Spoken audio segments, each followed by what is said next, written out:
នេះគឺជា Honda Vario 125cc ស៊េរីថ្មីដែលទើបនឹងចេញមករុនទីផ្សារ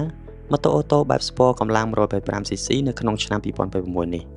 តើកូនកាត់ជប៉ុនឥណ្ឌូនេស៊ីដែលកាន់តែញ៉ាំបានពីនេះមានអ្វីពិសេសខ្លះបើចាប់អារម្មណ៍តោះតាមដានទាំងអស់គ្នាចំពោះ Honda Vario 125នេះខ្ញុំសូមផ្ដើមពីការ design ទៅមុនដោយវាត្រូវបាន design ឡើងនៅក្នុងគោលគំនិតជាប្រភេទ sport scooter ហើយត្រូវបានផ្គុំដំឡើងនៅលើគ្រោងឆ្អឹងជាប្រភេទ underbone frame ផ្នែកខាងមុខបំពាក់ភ្លើងបំភ្លឺផ្លូវជាប្រភេទ V-shape LED ដែលបែងចែកជាពីរផ្នែករួមមាន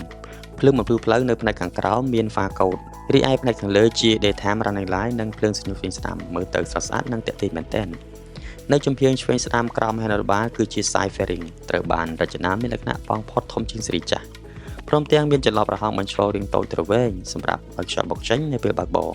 វាមិនត្រឹមតែជាការ design បង្កើនសម្រាប់ប៉ុណ្ណោះទេតែវាជួយដល់ aerodynamic របស់ម៉ូតូបានផងដែរ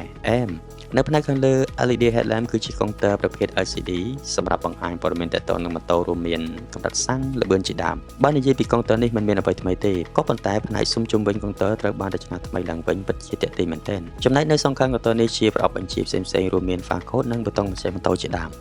Honda Vario នេះត្រូវបានបំពាក់កែបជាប្រភេទ single seat មានកម្ពស់កែប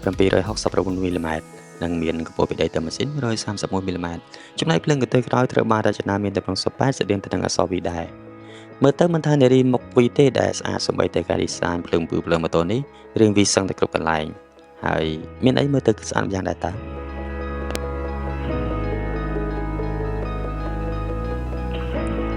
បន្ទាប់ពីការ design គឺជាម៉ាស៊ីនដោយ Honda Vario ជំនាន់ថ្មីនេះបំពាក់ម៉ាស៊ីនដាំខ្ទឹមរបស់ Honda ESP Enhanced Smart Power មានកម្លាំង 125cc ជាប្រភេទ SOHC មានដំណើរការចំហេះ4វគ្គ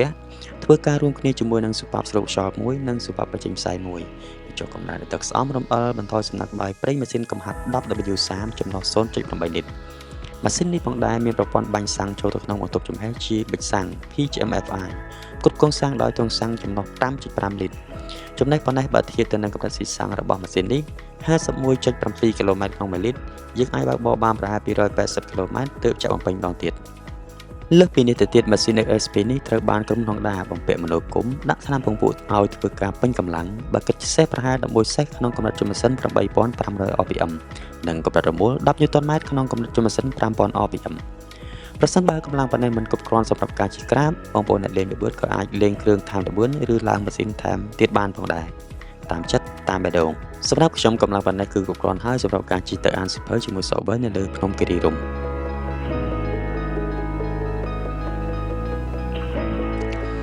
ហ្វ្រាំងគឺជាគ្រឿងមេកានិកមាននីតិបញ្ជូនម៉ូតូហើយ Honda Vario 125នេះត្រូវបានក្រុមហ៊ុនបំពាក់ហ្វ្រាំងឌីសជាប្រភេទទឹករលកនិង brake lever របស់ក្រុមហ៊ុន Nissan មានមីស្តង់ចំនួន1នៅកង់ខាងមុខនិងហ្វ្រាំងក្រោយជាប្រភេទ drum brake ហ្វ្រាំងទាំងពីរនេះធ្វើការរួមគ្នាជាប្រព័ន្ធ combi brake ប្រព័ន្ធនេះមិនល្អដល់ប្រព័ន្ធ ABS ទេតែវាប្រសើរជាងប្រព័ន្ធហ្វ្រាំងធម្មតាក្នុងការផ្ដល់សុវត្ថិភាពក្នុងការចាប់ហ្វ្រាំងបន្ទាន់ផ្សេងៗក្រៅពីអ្វីដែលបានរៀបរាប់ខាងលើនេះ Honda Vario ជំនាន់ថ្មីនេះក៏នៅមានមុខងារពិសេសៗផ្សេងៗទៀតដែលល្អសម្រាប់ការប្រើប្រាស់ប្រចាំថ្ងៃដែលនៅក្នុងនោះរួមមានគ្រប់ក្នុងការទុំទូលាយប្រព័ន្ធ Smart Key មុខងារ idling stop មុខងារបញ្ចេះស្ងាត់ ACG starter ព្រមទាំងមុខងារសាកថ្មទូរស័ព្ទនិងទំពក់ព្យួរសម្ភារៈផ្សេងៗផងដែរ